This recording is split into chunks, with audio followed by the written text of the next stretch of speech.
Welcome back, and thank you for tuning in for episode 2. In episode 1, we learned about terminology and how financial documents can help you in your day-to-day business operation. Now, let's dig deeper. Understanding how big picture financial management tools such as ratios, creating budgets, and dialing in on your working capital can help you assess where you are in your business and how to make well-informed decisions. Let's talk to the experts.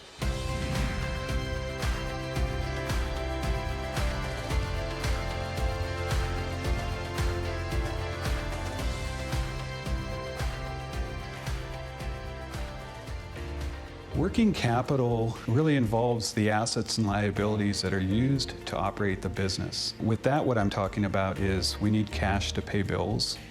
We have receivables that are amounts that customers owe us. We have inventory, a bunch of things that we're going to sell to the public.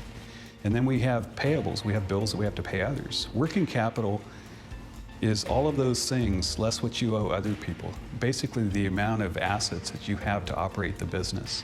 You have to have enough. Working capital for us allows us predictability. Knowing what you think you'll have to work with allows you to budget, allows you to decide what we can do in the future. Maybe it's capital improvements. So all of those things can be planned if you know what your working capital is available for you. Yeah, so with budgeting, let's understand what it is right up front. We're guessing about what's going to happen. And there's a lot of different ways to do that. Zero-based budgeting, you can see that if you look that up on the internet. That's basically starting every account in your financial system from zero and trying to guess as to what you think it should be.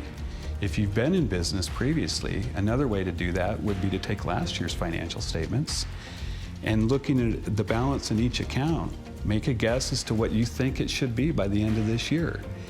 Figuring out our budgets really goes back to also knowing what our working capital is and then having so many different arms to this business. So everything from agriculture, farming, we have a budget for that. We have a budget for winery, we have a budget for hospitality, and we have a budget for distribution.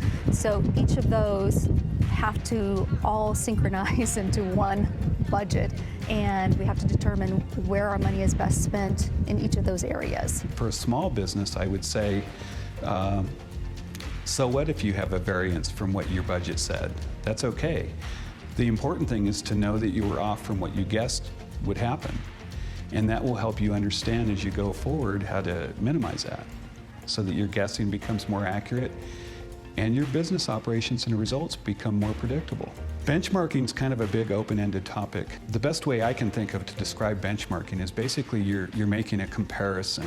Internal benchmarking is really kind of comparing yourself to yourself. So if I were a restaurant, I might be interested in how many people do I serve breakfast to, how many people do I serve lunch to, how many people do I serve dinner, and then compare all three, and that's going to tell me a lot about when I should be open. But the point is I'm comparing things about myself to myself. External benchmarking is where I might compare how many returns I do versus how many returns one of my competitors do. Practical benchmarking, and I think this is one of the most important forms of benchmarking, would be to take financial information from your accounting system and compare that to maybe the number of widgets that are produced. In other words, I make $5,000 on every widget that I send out the front door. Well, that's a very practical way of looking at it. Running ratios based on some form of sale volume is one of the most common ways to measure a business. And a lot of business owners do this even if they're not even doing accounting. They run the day's sales. They know what their volume is.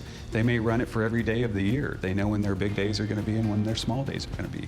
That's a good example of practical benchmarking. So we do create financial benchmarks for all of the departments again. Knowing what farming costs are gives us that predictability, but benchmarks from a financial standpoint are probably more sales oriented, and they're very much data driven. So we have enormous goals with continually keeping up our data and knowing how many people are coming through our tasting room, what is a typical sale per individual. We have it dialed into that specific of data, so we can actually then take that benchmark and know that that's what we are going to ask of our team or potentially push and ask for more. And how do we do that? And how do we give them the tools to be successful with that? At Irvine and Roberts Vineyards, one of the most powerful tools for us was actually investing in a CPA. That gives us the information and data that we need to make predictions, plan for the future, and know where we stand on a monthly basis and never have to worry. So the investment in an actual CPA, I think, is absolutely essential and probably one of the best things you could do. I would say to determine where you are in your business, you need to have a strong grasp of the past, the present, and some view as to where you're going into the future.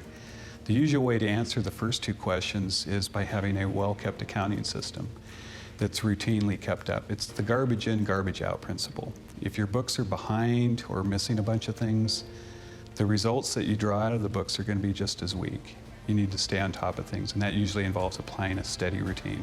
Thank you for watching this episode of The Language of Business. We at the Ashland Chamber of Commerce want to connect with you, to support you, and help you grow in our thriving business community. So please, click on the link below and leave us some feedback. Are there other topics you would like to see addressed? Let us know.